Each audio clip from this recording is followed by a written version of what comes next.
Hello बच्चों, let's read the question first. The question says vertical distribution of different species occupying different levels is called. तो यहाँ पर बात हो रही है वर्टिकल डिस्ट्रीब्यूशन की. डिफरेंट स्पीशीज़ में देखें तो वो डिफरेंट लेवल्स को ऑक्यूपाई करती हैं, तो इसको हम क्या बोलते हैं? इसको हम स्ट्रैटिफिकेशन बोलते हैं. अब ये कैसे, इसे एक एग्जांपल के थ्रू समझेंगे. वर्टिकल डिस्ट्रीब्यूशन में सपोज मेरे पास एक फॉरेस्ट का एरिया है. अब मुझे पता करना है कि इसमें वर्टिकल डिस्ट्रीब्यूशन कैसा है. वर्टिकल डिस्ट्रीब्यूशन पता करने के लिए मैं क्या करूँगी,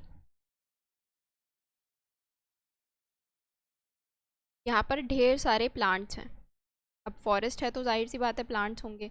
यहाँ पर कुछ छोटे प्लांट्स होते हैं, कुछ हर्ब्स होते हैं, कुछ श्रब्स होते हैं.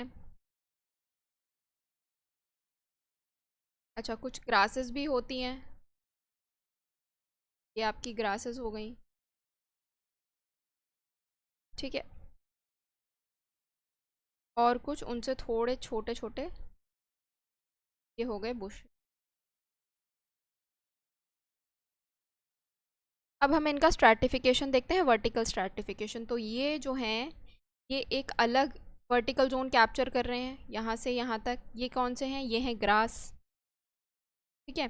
फिर इनकी बारी आई, ये यहाँ से यहाँ तक है, ये एक अलग वर्टिकल जोन कैप्चर कर रहे हैं, यानी कि ये कौन से हैं? ये हैं हर्ब्स. फिर ये वाले प्लांट्स आ गए, ऑलमोस्ट सेम रेंज में जा रहे हैं, तो ये कौन से हैं? श्रब्स.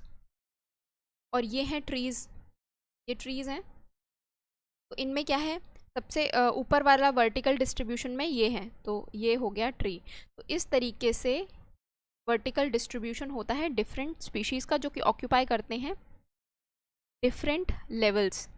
तो ये इस तरीके से होता है. अब ये स्ट्रैटिफिकेशन है.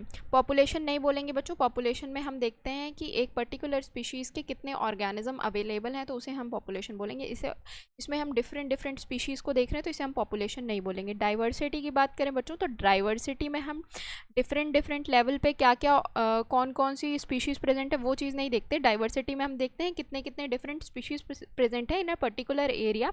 उससे हमें क्या पता चलता है? उससे हमें बायोडाइवर्सिटी पता चलती है किसी पर्टिकुलर एरिया की. तो ये भी गलत है. बायोम क्या होता है बच्चों? बायोम एक डिफरेंट रीजन होता है जहाँ पर अलग आपको इन्वायरमेंट देखने को मिलेगा, अलग जो है स्पीशीज़ देखने को मिलेंगी. उस पर्टिकुलर बायोम के अपने अलग स्पीशीज़ और अलग क्लाइमेट होगा. तो अगर मैं बात करूँ बायोम की, तो दो एग्जांपल आप बहुत अच्छे समझने के लिए रख सकते हो अपने पास. जैसे कि एक होता है डेजर्ट और एक होता है टूंड्रा. तो डेजर्ट का इन्वायरमेंट बिल्कुल ही अलग है. गर्मी है, गर्मी है, थोड़ी बहुत ह्यूमिडिटी भी होगी, और उसके बाद वेजिटेशन भी अलग टाइप का है. इधर दूसरी साइड देखो, टूंड्रा में बहुत ज़्यादा ठंडी है, वेजिटेशन अलग टाइप का है, एनिमल्स अलग टाइप के हैं. तो वो एक बायोम को रिप्रेजेंट करते हैं. तो बट यहाँ पर बायोम के बारे में नहीं पूछा गया था, यहाँ पर वर्टिकल डिस्ट्रीब्यूशन पूछा गया था स्पीशीज़ का, जो कि डिफरेंट लेवल को ऑक्यूपाई करते हैं. जैसे कि यहाँ मैंने दिखाया ट्री डिफरेंट लेवल को ऑक्यूपाई कर रहा है, श्रब्स, हर्ब्स, ग्रास, ये सारे अलग अलग डिस्ट्रीब्यूशन लेवल्स को ऑक्यूपाई कर रहे हैं. तो करेक्ट आंसर क्या हो जाएगा बच्चों? करेक्ट आंसर आपका हो जाएगा ऑप्शन नंबर ए. होप आप लोगों को ये सोल्यूशन समझ में आया हो. Thank you, all the best.